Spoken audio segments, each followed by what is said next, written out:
గ్రామాల్లో రైతులు వ్యవసాయానికి అనుబంధంగా ఉన్న నాటుకోళ్ల పెంపకం నేడు ఉపాధిగా మారుతోంది. లాభసాటిగా మారిన ఈ పరిశ్రమ వైపు రైతులు దృష్టి సారిస్తున్నారు. ఈ కోవలోనే బాపట్ల జిల్లాకు చెందిన ఓ రైతు నాటుకోళ్లు, మేలుజాతి కోళ్లను పెంచుతూ స్వయం ఉపాధి పొందుతున్నారు. ఇంటి దగ్గరే ఉంటూ ప్రతి నెల 20 నుండి 30 వేలు సంపాదిస్తూ పలువురికి ఆదర్శంగా నిలుస్తున్నారు.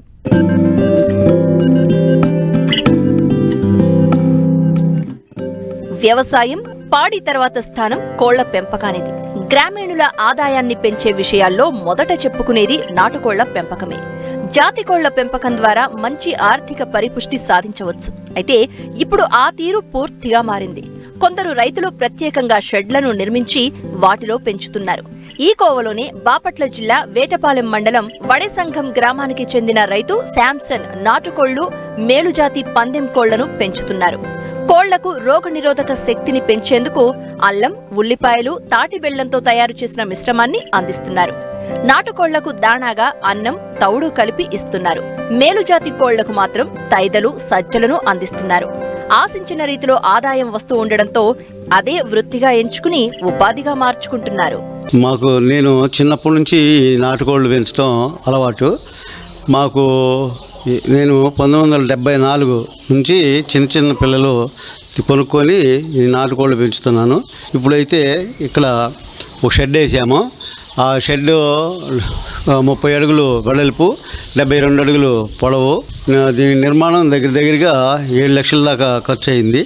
ఇప్పుడు మా దగ్గర 200 నాటుకోళ్ళు, విడికాళ్ళ పుంజులు, విడికాళ్ళ పెట్టెలు ఇవి ఉన్నాయి.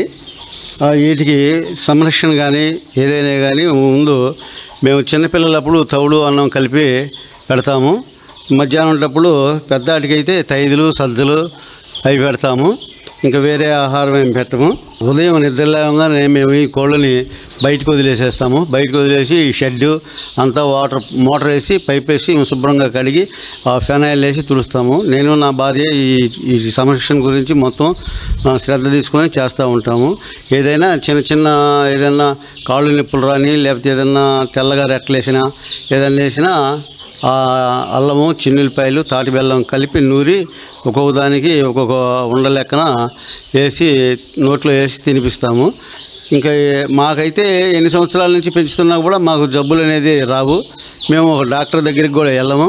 ఇప్పుడు చిన్నపిల్లలు దగ్గరగా 6 నెలలు వయసు వచ్చేదాకా ఈ పిల్లల్ని జాగ్రత్తగా పెంచి మేము ఒక బల్క్గానే నాటుకోళ్ళు కొనేవాళ్ళకి, కటింగ్ కోళ్ళు అయితే కటింగ్ వాళ్ళకి అమ్ముతాము. పందెం పుంజులు అయితే వేరుగా పందెలు వేసే వాళ్ళకి ఒక్కొక్క కోడిని 10,000 నుంచి పైన అమ్ముతాము. ప్రతి నెల మేము ఒక 20,000 అలా వచ్చే ఆదాయం చూసుకొని కోళ్ళని పెంచుతాము. కోళ్ళు పెరిగిన తర్వాత, పిల్లలు చేసిన తర్వాత 25 నెల రోజుల్లోపు పిల్లల్ని వేరుగా సపరేట్ చేస్తాము. ఆ తర్వాత ఆ పెట్టెల్ని మళ్ళీ పుంజుల దగ్గర వేస్తాము. ఈ పిల్లలకి సపరేట్గా ఉంచుతాము.